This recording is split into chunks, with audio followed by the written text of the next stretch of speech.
ഇന്ന് നമുക്ക് chicken cutlet ഉണ്ടാക്കാം. അതിനായി ഒരു പാത്രം അടുപ്പത്ത് വെച്ചതിന് ശേഷം അതിലേക്ക് നമ്മൾ ആവശ്യത്തിന് ഓയിൽ ഒഴിച്ചു. ഒരു വലിയ കഷ്ണം ഇഞ്ചി, 3 വെളുത്തുള്ളി, ഒരു പച്ചമുളക് ചെറുതായി അരിഞ്ഞത്, ഒരു വലിയ സവോള അതും ചെറുതായി അരിഞ്ഞ് ചേർത്ത് ജസ്റ്റ് ഒന്ന് വാടി വന്നപ്പോൾ ചിക്കൻ മസാല, കുരുമുളക് പൊടി, മസാലപ്പൊടി ഇത്രയും ചേർത്തൊന്ന് വഴറ്റി ബോൺലെസ് ചിക്കൻ പീസസ് നമ്മൾ വേവിച്ച് മിക്സിയുടെ ജാറിൽ ഒന്ന് ക്രഷ് ചെയ്തെടുത്തിരുന്നു. അതും ഇതിലേക്ക് ചേർത്തു. ഇത് ബ്രെഡ് ക്രംസ് ആണ്, ഇത് തന്നെ വേണമെന്നില്ല, റസ്ക് പൊടി ആയാലും മതി. അതൊന്ന് മാറ്റി വയ്ക്കുക.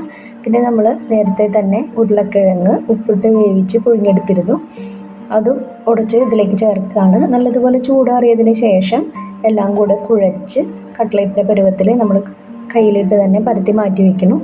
ഇനി നമുക്കൊരു മുട്ട വേണം. മുട്ട ഫോർക്ക് കൊണ്ടൊന്ന് ബീറ്റ് ചെയ്ത് വെച്ചിട്ട് അതിലേക്ക് ഓരോ കട്ട്ലേറ്റും ഇട്ട് ഒന്ന് മുക്കി ബ്രെഡ് ക്രംസ് അല്ലെങ്കിൽ റസ്ക് പൊടിയിലിട്ട് മറിച്ചും തിരിച്ചെടുത്ത് നമ്മൾ പൊരിച്ചെടുക്കുകയാണ് ചെയ്യണത്. അങ്ങനെ നമുക്ക് വീട്ടിൽ തന്നെ വളരെ രുചികരമായ ചിക്കൻ കട്ട്ലേറ്റ് തയ്യാറാക്കിയെടുക്കാം. എല്ലാവർക്കും വളരെ എളുപ്പത്തിൽ ചെയ്യാവുന്നതാണ്. ഇനി നമ്മളുടെ ചാനൽ ഇഷ്ടപ്പെടുകയാണെന്നുണ്ടെങ്കിൽ ഒന്ന് സബ്സ്ക്രൈബ് ചെയ്യണേ, കൂടെ കൂട്ടണേ. Thank you.